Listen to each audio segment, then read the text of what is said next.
The universal law of oneness. Are we all one or what?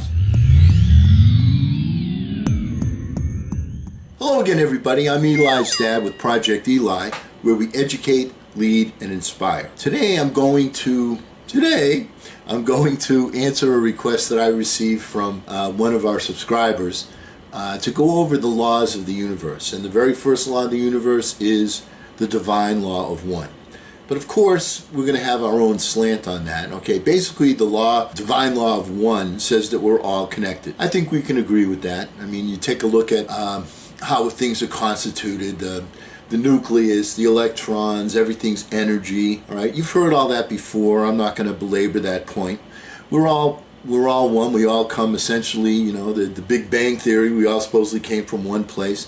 I'm not going to go into the scientific aspects of this. I'm not particularly qualified, but we are going to go over the aspects of the law of one as far as success is concerned. So why don't we do that?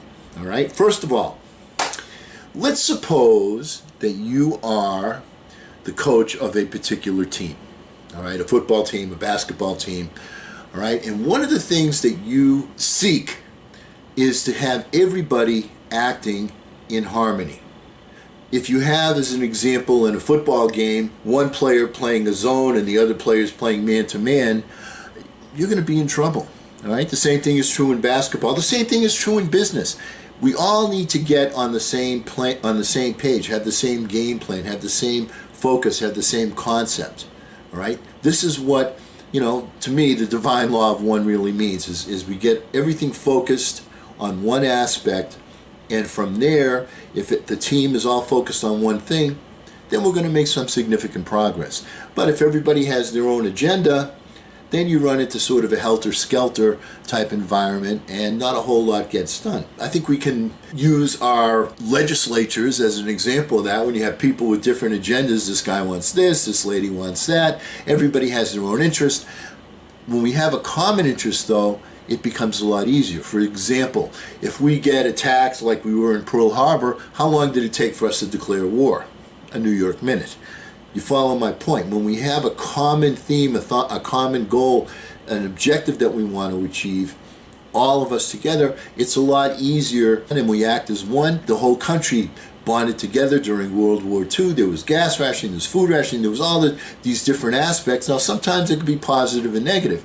All right, in terms of providing for, you know, our troops, making the sacrifices because we had one goal, one objective, that was a good thing. On the other hand, as far as internment with the Japanese population, I believe in retrospect we can all say that wasn't such a good idea.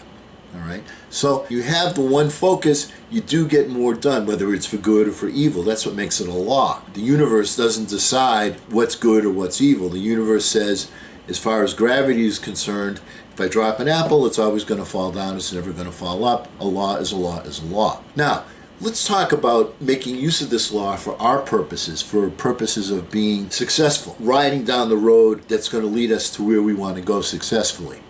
Now, one of the things that we've talked about is, since we're all one with the universe, and one of the important things about being one with the universe is that you can draw upon the universe with its infinite knowledge to help you when you have a burning desire. We've talked about that. Let me give you an example. Let's talk about planting a seed. All right, so let's suppose you take a seed and you throw it into some rocks. What's going to happen? Probably not a whole lot, because the rocks together with the seed don't produce any activity. Or if you take a seed and you put it in clay, it's not going to work. It depends on the kind of soil that you planted. So additionally, having the right seed, you also have to plant it in the right soil. And you also have to nurture the seed with the right components, fertilizer, water, whatever it takes. I'm not a farmer, but you get the idea. Here's the point we're trying to make.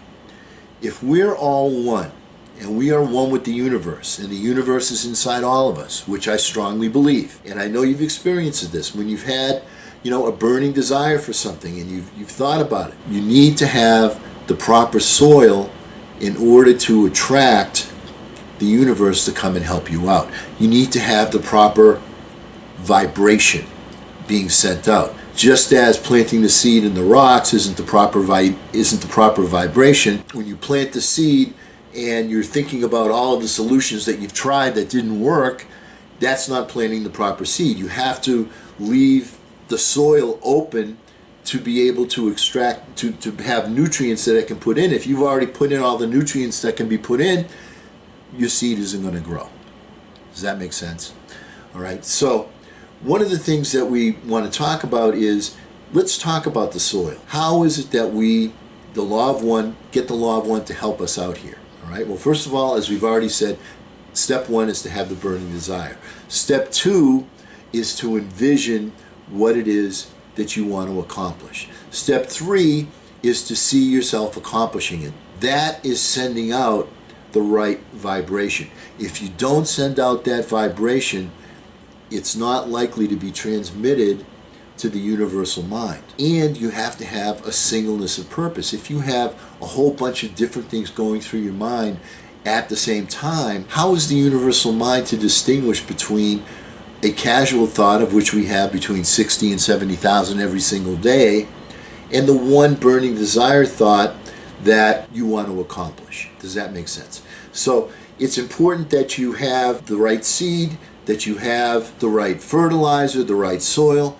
There's one more aspect that you want to take into consideration. It has been proven, it has been shown that when you have a relaxed focus, I know that sounds kind of like an oxymoron, but when you have a relaxed focus, that is when the universal mind, that part of us, remember we're all one, when the universal mind will come down and help us the most. That is when the intuitive juices flow most freely. So if we are all one, just as a seed and the soil become one for the seed to grow, if you want to plant the seed and so that you will have your particular crop, your idea, your dream, your goal, your ambition, if you want it to grow, if you want it to thrive, you have to have the seed, you have to have the soil, and you have to have the right mindset, all right, that burning desire, that oneness, that singleness of purpose,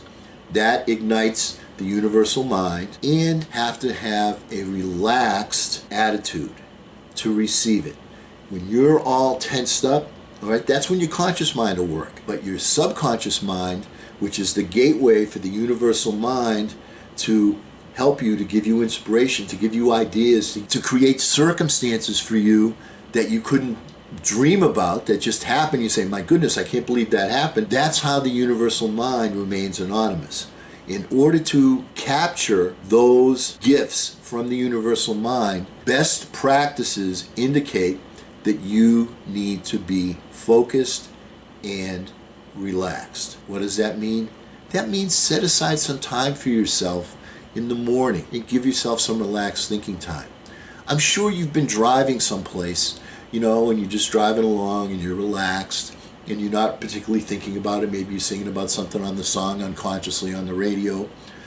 And then something that you've been thinking about, like a person you forgot or an idea, suddenly an idea comes into your mind. Why does it happen then? Because you are in a relaxed state. That is when the universal mind is the most productive for you. So set aside some relaxed time for yourself and be cognizant of little bits and pieces, because sometimes the answers will come to you in bits and pieces that you need to assemble. All right, you need to unfold certain knowledge, then you need to assemble it in order to achieve the outcome that you desire and you deserve, because you are one with the universe and we are all one together. That's the point. And because we never end a meeting on a philosophical note, let's remember that we're all one. Let's act together and get out there and charge. I'm Eli's dad.